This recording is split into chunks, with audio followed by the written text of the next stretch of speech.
بسم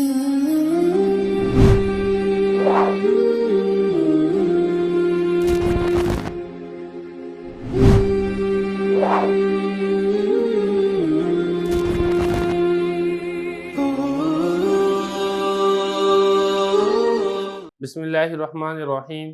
مختصر القدوری کا تیسرا باب ہے موضوع پر مسح۔ یہاں سے تیسرا باب ہمارا شروع ہو رہا ہے۔ اس تیسرے باب کے اندر موضوع پر مسح سے متعلقہ احکام انشاءاللہ بیان کیے جائیں گے۔ سب سے پہلے جو حکم ہے وہ یہ ہے کہ موضوع پر مسح کرنے کی دلیل کیا ہے، کہاں سے ثابت ہے کہ موضوع پر مسح کرنا یہ جائز ہے۔ تو سب سے پہلے دلیل پیش کریں گے، اس کے بعد پھر آگے جو موضوع پر مسح سے متعلقہ جتنے احکامات ہیں وہ ایک ایک کر کے ہم انشاءاللہ اس باب کے اندر ذکر کریں گے۔ پہلے عبارت دیکھ لیں، المسح علی الخفین جائز بالسنۃ من کل حدث موجب للوضوء اذا لبس الخفین علی طہارۃ ثم احدث فإن كان مقیما مسح یوما ولیلۃ وإن كان مسافرا مسح ثلاثة ایام ولیالیها وابتداؤها عقب الحدث۔ یہ عبارت میں نے پڑھ دی ہے، اب آپ اس کا ترجمہ دیکھ لیں، پھر اس کے بعد ہم انشاءاللہ اس کی تشریح کرتے ہیں۔ مسح کرنا موضوع پر یہ جائز ہے حدیث کے ذریعے سے ہر ایسے حدث سے جو واجب کرنے والا ہو وضو کو، جبکہ موضوع کو پہنا ہوا ہو پاکی کی حالت پر، پھر حدث لاحق ہوا ہو۔ اگر تو وہ شخص مقیم ہے تو مسح کرے گا 1 دن اور 1 رات، اور اگر وہ شخص مسافر ہے تو مسح کرے گا 3 دن اور 3 راتیں، اور اس کا ابتدائی وقت حدث کے فوراً بعد کا ہے۔ دیکھیے اس عبارت کے اندر کچھ مسائل بیان کیے گئے ہیں۔ سب سے پہلا مسئلہ جو ہے وہ یہ ہے کہ موضوع پر مسح کرنا جائز ہے، اس کی دلیل کیا ہے؟ تو اس کی دلیل یہ ہے کہ یہ چیز حدیث سے ثابت ہے۔ حدیث تو یہاں پر ذکر نہیں کی، لیکن میں 1-2 مختصر حدیثیں آپ کے سامنے پیش کر دوں گا۔ حضرت سعد بن ابی وقاص رضی اللہ عنہ فرماتے ہیں کہ آپ صلی اللہ علیہ وسلم نے موضوع پر مسح کیا تھا۔ اسی طرح ایک اور حدیث میں صحابی فرماتے ہیں کہ انہوں نے آپ صلی اللہ علیہ وسلم کو موضوع پر مسح کرتے ہوئے دیکھا تھا۔ تو اس کے متعلق احادیث مروی ہیں جن سے موضوع پر مسح کے جائز ہونے کا ثبوت ہوتا ہے۔ تو یہ تو ہوگی پہلی بات، المسح علی الخفین جائز بالسنۃ، موضوع پر مسح کرنا جائز ہے بالسنت، سنت کی روشنی میں، احادیث کی روشنی سے یہ والی بات ثابت ہوتی ہے کہ اگر کوئی شخص موضوع پر مسح کر لیتا ہے تو یہ ایسا کرنا اس کے لیے جائز ہے، اور یہ پاؤں دھونے کا متبادل اس کے لیے ہو جائے گا۔ اب دوسرے نمبر پر جو بات ہے جو اس عبارت کے اندر کہی گئی ہے وہ یہ ہے کہ موضوع پر مسح کرنا کس وقت ہوگا، کس چیز کی وجہ سے موضوع پر مسح کرنا جائز ہو سکتا ہے۔ تو دیکھیں 2 ہی چیزیں ہیں، ایک ہے حدث اصغر اور ایک ہے حدث اکبر۔ حدث اصغر کہتے ہیں کہ انسان بے وضو ہونے کی حالت میں ہو، یعنی ناپاک تو نہیں ہے لیکن اس کے اوپر حالت ایسی ہے کہ اس کا وضو نہیں ہے، اگر وہ نماز پڑھنا چاہتا ہے تو اس کے لیے ضروری ہے کہ وہ پہلے وضو کرے۔ اس کو عربی اصطلاح کے اندر، فقہ کی اصطلاح کے اندر کہتے ہیں حدث اصغر، اور ایک اس کے مقابلے میں آتا ہے حدث اکبر۔ حدث اکبر بڑی ناپاکی کو کہتے ہیں، مراد یہ کہ انسان پر غسل واجب ہو جائے کہ جس وقت صرف وضو کرنے سے کام نہ چلے بلکہ غسل کرنا لازم اور ضروری ہو جائے۔ تو سب سے پہلی بات جو آپ نے یہاں پر موضوع پر مسح سے متعلقہ سمجھنی ہے وہ یہ ہے کہ حدث اصغر کی وجہ سے آپ موضوع پر مسح کر سکتے ہیں، حدث اکبر کی وجہ سے آپ موضوع پر مسح نہیں کر سکتے۔ یعنی جب آپ بے وضو ہوں تو جن وجہ سے آپ وضو کرتے ہیں اور آپ وضو کرنے سے پاکی کی حالت میں آ جاتے ہیں، انہی وجوہات کی بنا پر اگر آپ وضو کرنے میں پاؤں دھونے کے بعد مسح کرنا چاہتے ہیں تو آپ مسح کر سکتے ہیں۔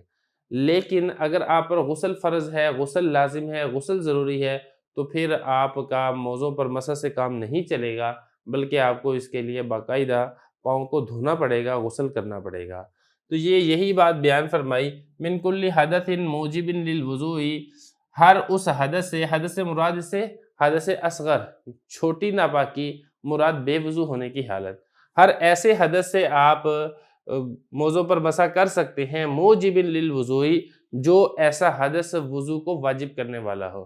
مثال کے طور پہ آپ نے وضو کر کے موضوع پہن لیے تھے، پھر اس کے بعد جسم سے کسی جگہ سے خون نکل آیا، جس کی وجہ سے آپ کا وضو ٹوٹ گیا، تو اب دیکھیں اس سے آپ کا وضو واجب ہوا ہے، تو اس وضو کے واجب ہونے کے بعد آپ پر ضروری نہیں ہے کہ آپ پاؤں ہی دھوئیں، آپ مسح بھی کر سکتے ہیں، یا ہوا خارج ہو گئی ہے یا پیشاب پخانہ کا آپ کو تقاضا پیش آ گیا ہے، تو ان سارے امور کی وجہ سے چونکہ وضو ٹوٹتا ہے لہذا آپ موضوع پر مسح کر سکتے ہیں۔ تو یہ بتایا کہ جائز ہے حدیث کی روشنی میں ہر ایسے حدث سے جو واجب کرنے والا ہو وضو کو، اذا لبس الخفین علی طہارۃ، یہ شرط ہے، یہ جو پورا جملہ ہے نا، اذا لبس الخفین علی طہارۃ، جبکہ اس نے موزے پہنے ہو طہارت پاکی پر۔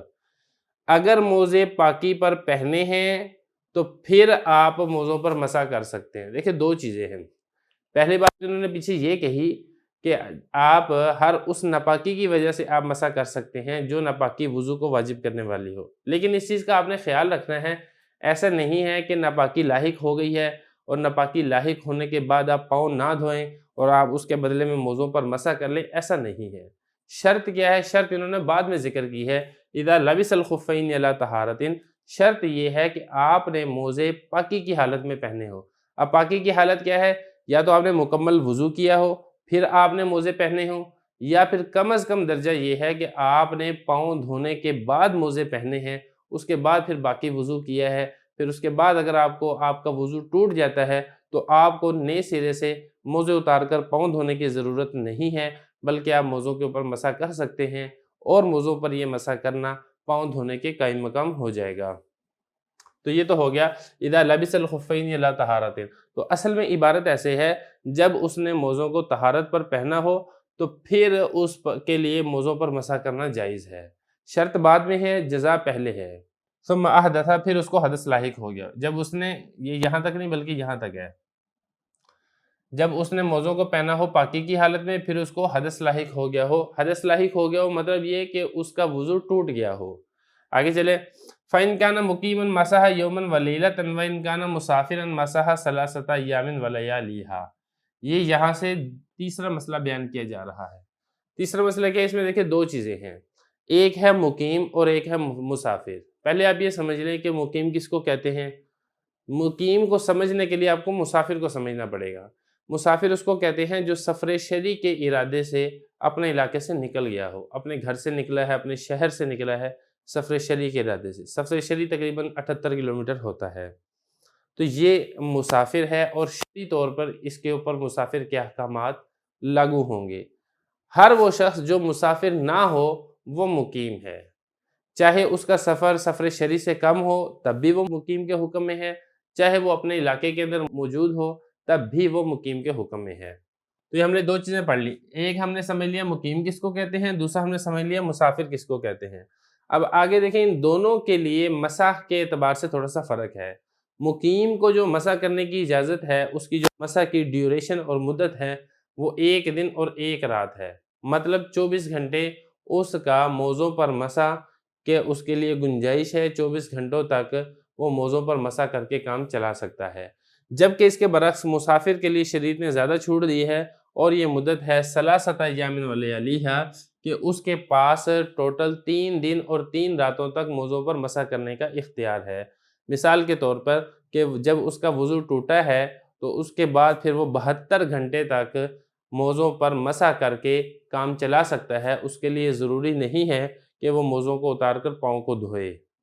لیکن جب یہ مدت پوری ہو جائے گی، مقیم کے 24 گھنٹے پورے ہو جائیں گے، مسافر کے 72 گھنٹے پورے ہو جائیں گے، تو اب اس کے پاس اس چیز کی گنجائش نہیں ہے کہ وہ موزوں پر مسح کرے، بلکہ اس کے لیے لازم اور ضروری ہے کہ اگر اس کا وضو ٹوٹ جاتا ہے تو موزوں کو اتار کر اس کے لیے پاؤں کا دھونا ضروری ہے۔ یہ تو ہو گیا تیسرا مسئلہ کہ اگر وہ مقیم ہو تو مسح کرے گا 1 دن اور 1 رات، اور اگر وہ مسافر ہو تو مسح کرے گا 3 دن اور 3 رات۔ یہ آخری مسئلہ ہے وابتداؤها عقیب الحدث، اور ابتدائی وقت حدث کے فوراً بعد ہوگا۔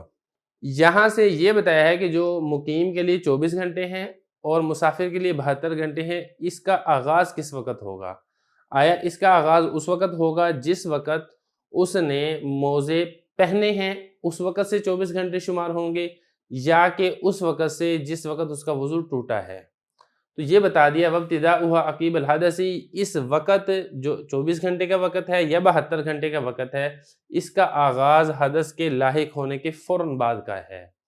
مثال کے طور پر اگر ایک شخص نے صبح 8 بجے وضو کیا، پاؤں دھوئے اور موزہ پہن لیا، وہ مقیم تھا۔ اب یہاں صبح 8 بجے سے لے کے 24 گھنٹے تک، اگلے دن 8 بجے تک اس کا وقت نہیں ہے، بلکہ ہم نے یہ دیکھنا ہے کہ اس کا وضو کس وقت ٹوٹا ہے۔ اب ہم یہ تصور کر لیں کہ اس کا وضو ٹوٹ رہا ہے دوپہر کے 2 بجے۔ جس وقت 2 بجے اس کا وضو ٹوٹے گا تو اس وقت سے اس کے 24 گھنٹے شمار ہوں گے، 24 گھنٹے شروع ہوں گے، اگلے دن اسی 24 گھنٹے تک اس کا موزوں پر مسح کی مدت باقی رہے گی۔ مسافر پر بھی اسی طرح ہے۔ تو خلاصہ یہ ہے کہ موزوں پر موزے جس وقت پہنے ہیں اس وقت جو وقت ہے ان کے لیے موزوں پر مسح کی گنجائش کا شروع نہیں ہوگا، بلکہ جس وقت ان کا وضو ٹوٹے گا اس وقت سے ان کا یہ وقت شروع ہوگا، اور مسافر کے لیے 72 گھنٹے اور مقیم کے لیے 24 گھنٹے۔